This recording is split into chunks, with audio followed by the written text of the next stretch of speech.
প্রথম কথা বলবো যে আহ, এটা ভীষণ দুঃখজনক যে 26,000 মানুষ যারা এতদিন বিভিন্ন ভাবে তাদের উপার্জনের দ্বারা নিজেদের পরিবার পরিচালনা করছিলেন, হঠাৎ করে তাদের এই চাকরি চলে যাওয়ায় যেমন তারা দুশ্চিন্তাগ্রস্ত, ঠিক একইভাবে আমরা যারা জনপ্রতিনিধিরা আছি তারাও যেমন দুশ্চিন্তাগ্রস্ত এবং সঙ্গে সঙ্গে দুঃখিত।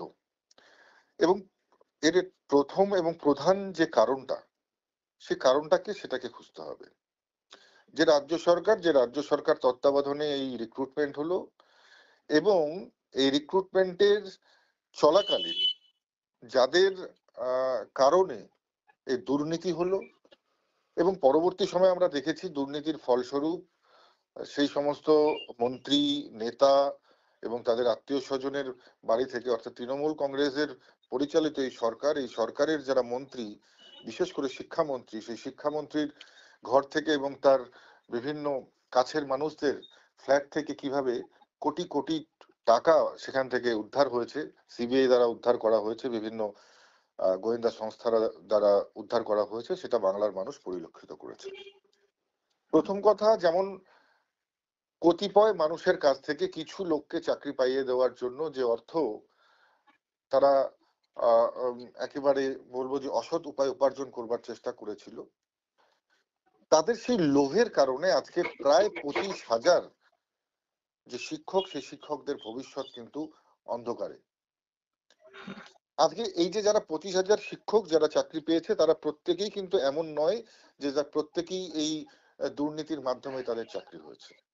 এদের মধ্যে বহু সংখ্যক এমন শিক্ষক রয়েছেন যারা নিজেদের যোগ্যতার পরিচয় দিয়ে, যারা কঠিন অধ্যবসায়ের মাধ্যমে, কঠিন তপস্যার মাধ্যমে নিজের যে ওয়ার্ক এফিসিয়েন্সির পরিচয় দিয়ে তারা কিন্তু শিক্ষকতা করেছেন এবং এই দীর্ঘকালে যতদিন থেকে তারা চাকরি করেছেন নিষ্ঠার সঙ্গে তারা নিজেদের দায়িত্ব কর্তব্য পালন করেছেন। হয়তো বহু শিক্ষার্থীর জীবন তাদের মাধ্যমে তাদের ভবিষ্যৎ কিন্তু উজ্জ্বল হয়েছে।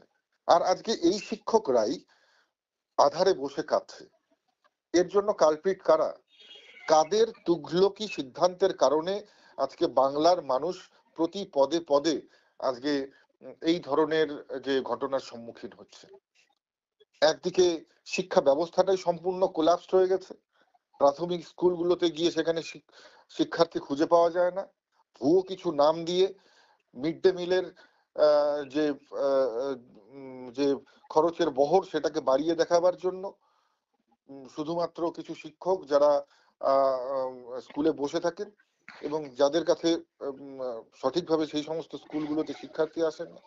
প্রাইভেট স্কুলগুলোতে দেখা যাচ্ছে একেবারে সাধারণ ঘর থেকে শুরু করে আমাদের গ্রাম বাংলার বহু যে ছাত্রছাত্রী তারা সেখানে আগ্রহ প্রকাশ করছে, তারা সেই সমস্ত জায়গায় পড়তে স্বাচ্ছন্দ্য বোধ করাচ্ছেন গার্জিয়ানরা।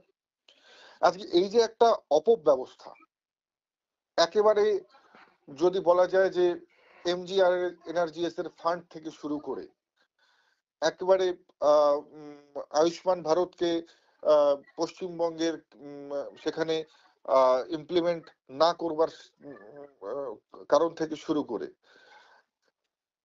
রাজ্যের বিভিন্ন ডেভেলপমেন্ট ফান্ডে কেন্দ্রের যে অর্থ আসতো সেটা বন্ধ হওয়া থেকে শুরু করে প্রত্যেকটার কারণ খুঁজতে হবে। এর কারণটা কি? এর একটাই কারণ, এর কারণ হচ্ছে তুগলকি ব্যবস্থা। তৃণমূল কংগ্রেসের এই সরকারের পরিচালনায় যে তুগলকি ব্যবস্থাপনা হচ্ছে, যে ধরনের দুর্নীতি হচ্ছে, সেই কারণে বাংলার মানুষকে প্রত্যেক পদে পদে সাফারার হতে হচ্ছে, বাংলার মানুষকে প্রত্যেক পদে পদে ভুক্তভোগী হতে হচ্ছে। আজকে যার সবচাইতে বড় একটা উদাহরণ আমরা গত দুদিন আগে সুপ্রিম কোর্টের যে রায়, সেই রায়ের মাধ্যমে পেয়েছি। হয়তো যদি এই সরকার কঠিন হাতে ব্যবস্থা এই রিক্রুটমেন্ট ব্যবস্থাকে পরিচালনা করতো, তাহলে এই 25,000 শিক্ষকের এই দুরবস্থা হতো না। আজকে গুটি কয়েক শিক্ষককে নিজেদের স্বার্থসিদ্ধির কারণে, তৃণমূল কংগ্রেসের নেপোটিজমের কারণেই হোক, দুর্নীতি করবার কারণেই হোক, অতিরিক্ত লোভের কারণেই হোক, আজকে বাংলার মানুষ, বাংলার যুব সমাজ, বাংলার শিক্ষক সমাজ সাফারার হচ্ছে। দাদা, মুখ্যমন্ত্রী মমতা বন্দ্যোপাধ্যায় বলছেন যে বাম এবং রাম উভয় মিলেই এই চক্রান্ত করেছে এবং তিনি এও বলেছেন যে পার্থ চ্যাটার্জিকে জেলে পুরে দেওয়া হয়েছে এক দোষে কতবার শাস্তি হয়? না না, পার্থ চ্যাটার্জিকে জেলে পুরে দেওয়া হয়েছে, কে পুরেছেন? মমতা বন্দ্যোপাধ্যায় কি জেলে পুরেছেন? পার্থ চ্যাটার্জিকে আজ পর্যন্ত সাসপেন্ড করা হয়নি, পার্টিতে এখনো তিনি বহাল আছেন। আজকে হুম, পার্থ চ্যাটার্জির যে ঘর থেকে, তার বান্ধবীর ঘর থেকে যে অর্থ উদ্ধার হয়েছে, সেই অর্থ কি তৃণমূল কংগ্রেসের চেষ্টায় উদ্ধার হয়েছে নাকি কেন্দ্রীয় গোয়েন্দা সংস্থার চেষ্টায় উদ্ধার হয়েছে? অতএব এখানে কার চক্রান্ত দেখতে পাচ্ছেন? মমতা বন্দ্যোপাধ্যায় যে সঠিকভাবে তার শিক্ষা মন্ত্রণালয় এবং এই যে রিক্রুটমেন্ট পরিস্থিতি, সেটাকে সঠিকভাবে পরিচালনা করেননি, এর দায় কি বামফ্রন্টের, না এর দায় বিজেপির? তো সব সময় মানে এক কথায় বাংলার মানুষ কিন্তু আসল সত্যটা বুঝে গেছে। এখানে যতই মানুষকে